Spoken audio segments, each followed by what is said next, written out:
you don't pick until 64 now. How does that impact sort of the time you put into some of these top 45, 50 players? It doesn't impact. I mean, they're just different players. Yeah. You know, we still have 9 picks, 64. So we'll focus more on the 64. We could also trade up, you know, because we do have the ammo to still trade up. So it doesn't really change our process for the draft. If anything, it just, you know, we dig in more, you know, to the middle rounds, which I think it's going to be a strong draft in the middle rounds. Is there more pressure to hit on those picks since there's fewer of them now? Well, I mean, we still have 9, so it's more than most, and I'm sure we'll have more by the end of it. There's no pressure. I mean, you always want to hit in your picks, no matter, you know, if you have 9, if you have 10. I mean, last year we finished with 10, I believe, and I think we had 9 that played for us. So you love the picks, and you always want to hit on them, but you know you're not going to hit on all of them. So What positions are deep where you can get?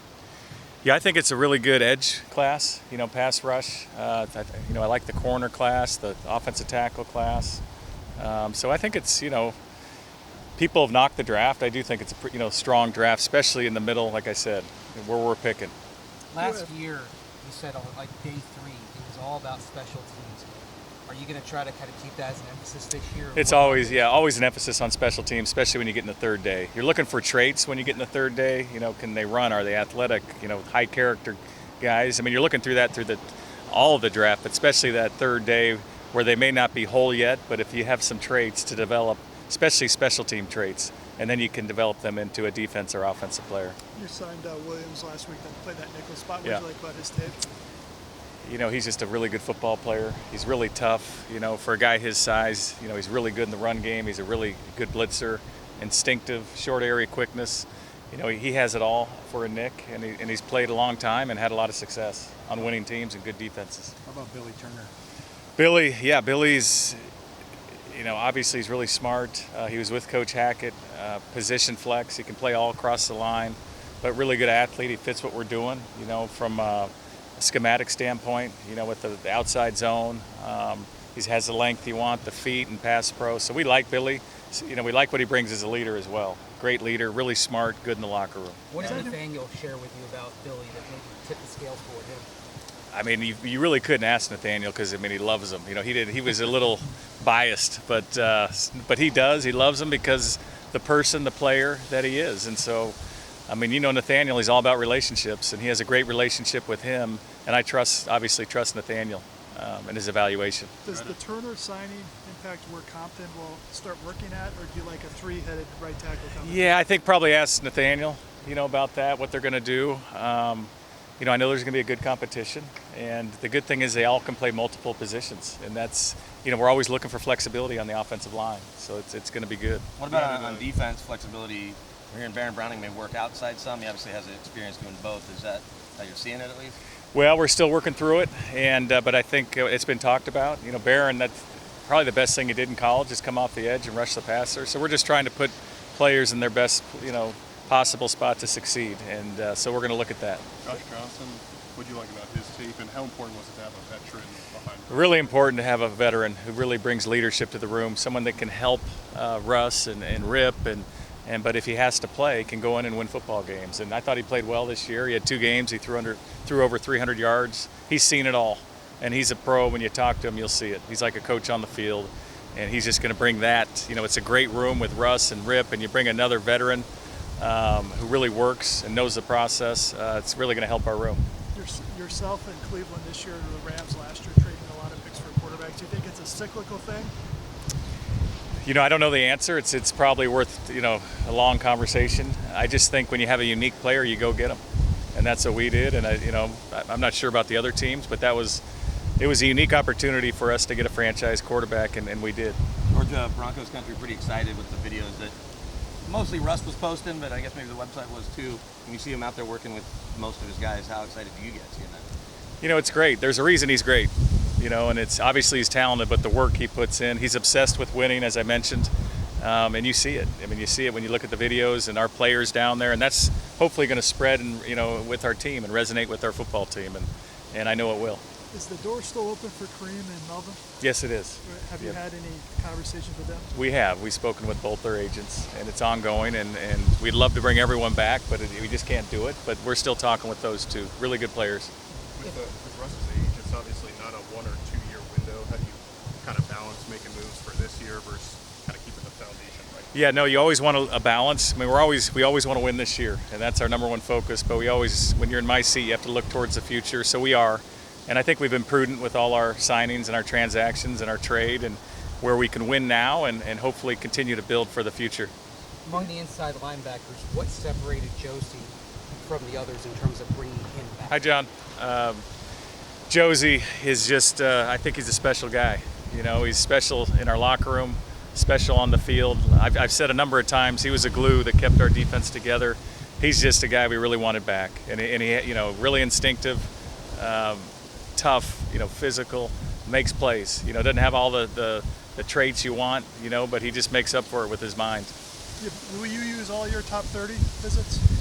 And what do you like? Yeah, no, I think right now we have 20, we're in the 20s, you know, and we always like to save 5, 6 just in case something comes up in our meetings, which are starting next Monday. And so, yeah, I'm sure we'll use them. What do you like to get out of that 24 hours? Well, for one, it's a good, you know, if the guy didn't go to the combine, you get a physical. For two, you just want to, you know, there's some guys maybe you didn't get a feel for, maybe at the All-Star games at the combine, or maybe they didn't go to either, and you just want to get to know them. And so, and some you're just trying to really, you know, maybe they're a free agent, you're trying to show them what you're all about, kind of a recruiting tool. So you can get a lot out of them, you know, and so it's great. We'll use them all, I'm sure. You were a part of the Kirk Cousins deal, fully guaranteed a couple years ago. Now Deshaun Watson to a new level. Is that a one-off, or is it a sign of the future? Maybe not that dollar amount, but fully guaranteed. You know, that's Kirk was unique. This is obviously a lot different. You know, I think I'm not sure where it's going to go. You know, I think it's probably a one-off. It's pretty unique. It's an outlier, but it's tough to say. You know, I don't really have an answer for that. Well, George, we're at the owners' meetings. Certainly, Broncos ownership is going to come up. How much do you involve yourself or want to know about the process? Or you just, when they pick somebody, or they got a couple finalists, you'll meet them and then report to them accordingly? I mean, we've had enough going on with hiring a new coach, getting a quarterback, free agency. I'm going to let Joe and the trustees, I really trust them. I'm excited for the new leadership, whoever it may be, and just really can't worry about all that stuff. You know, we have to worry about our football team, our players, our building, and we need to worry about winning football games. 8 teams, I think 8 teams have multiple first-round picks. Do you think that's going to be a wild night? It's going to be, yeah, I'm sure it will be. It won't be wild for us because we don't have one. So we'll be sitting in the back and trying to figure out how we can trade up to get a first-round pick. But, it's going to be pretty fun, I'm sure, for the other teams. You mentioned when you hired Coach Hackett, you can't have success when you have constant turnover there with him and with Russ. Do you see kind of like a template in place for? Yeah, no doubt. I mean, you get the head coach was obviously the first thing we needed to do, and I feel really good about Nathaniel. And then obviously you need to establish your franchise quarterback. We have that.